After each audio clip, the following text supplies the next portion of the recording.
ಇಲ್ಲಿ ಮೇಲೆ ಕರ್ನಾಟಕದಲ್ಲಿ ಯಾವ್ಯಾವ ಏರಿಯಾದಲ್ಲಿ ನಮ್ಮ ಹಿಂದೂ ಗಣಪತಿ ಇರ್ಬೋದು ಯಾವುದೇ ಹೋದ್ರು ಮೊದಲ ಆ ಮಸೂತಿಗಳನ್ನು ಚೆಕ್ ಮಾಡಬೇಕು, ಆ ಮಸೂತಿಗಳನ್ನು ಬ್ಯಾನ್ ಮಾಡಬೇಕು.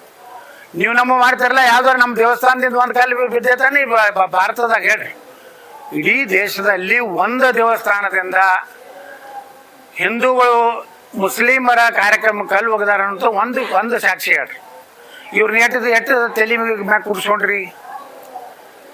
ಇನ್ನೂವರೆಗೆ ಅದು ಆ ಪಂಕ ಮಸ್ಜಿದ್ ಅಧಿಕೃತ ಐತಿ ಇಲ್ಲ ಅನ್ನೋಂಥದ್ದು ದಾಖಲೆ ನಿಮ್ಗೆ ಬಿಡುಗಡೆ ಮಾಡ್ರಿ.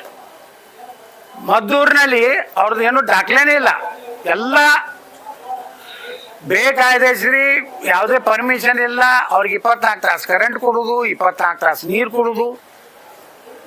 ಮತ್ತು ಇಲ್ಲಿ ಅವನೋ ಒಬ್ಬ ಕಾಂಗ್ರೆಸ್ ಮತ್ತು ಅವ್ನ ಲೀಡರು ಅವ ಬಂದ್ರೆ SP DSP ಎದ್ದು ನಿಂದಿರ್ತಾ ಇರ್ತ ಸರ್ ಅಂತ ಇರ್ತ. ಒಬ್ಬ ಕ್ರಿಮಿನಲ್ ಮುಂದೆ ಪೊಲೀಸ್ ಇಲಾಖೆ ಈ ರೀತಿ ವರ್ತನೆ ಮಾಡಿದ್ರೆ ನಿಮ್ಮ ಭಯ ಹೆಂಗಿರ್ತದೆ ಪೊಲೀಸರದು? ಸುಮ್ಮನೆ ಮಾರ್ಕೆಟ್ನ ಬಂದು ಇಟ್ಕೊಂಡು ಕೂತೀರಿ. ಯಾವ ಏರಿಯಾದಾಗ ಇವತ್ತು ಗಲಾಟೆ ಆಗಿದ್ದಲ್ಲ ಆ ಏರಿಯಾದಾಗ ಅಲ್ಲಿ ಟೈಟ್ ಮಾಡಿಬಿಡ್ರಿ. ಅವ್ರು ಯಾರು ಹೊರಗೆ ಬರಲಾರ್ದಂಗೆ ಮಾಡ್ರಿ ಆ ಏರಿಯಾದಿಂದ.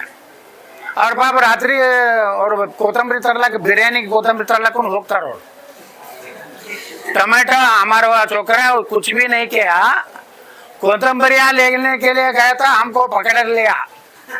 और ಎಷ್ಟು ಚಂದ ಹೇಳ್ತಾರ ಅವ್ರು. ನೋಡಿ ರಾತ್ರಿ ಒಂದಕ್ಕೆ ಎಲ್ಲರ ಕೊತ್ತಂಬರಿ ಸಿಗ್ತೈತನ್ರಿ.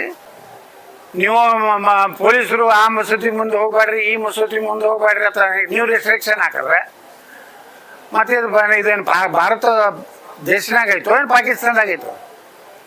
ಪೊಲೀಸ್ ಅಧಿಕಾರಿಗಳು ತಮ್ಮ ಕರ್ತವ್ಯವನ್ನು ಸರಿಯಾಗಿ ಮಾಡೋದು ಕಲೀರಿ. ಸರ್ಕಾರಗಳು ಬರ್ತಾವು ಹೋಗ್ತಾವು, ಏನೋ ನಮ್ಮ ಸರ್ಕಾರ ಹೇಳ್ತದ, CM ಹೇಳ್ತಾರೆ, ಅಮಾಯಕ ಜನರನ್ನ ಇದೇ ರೀತಿ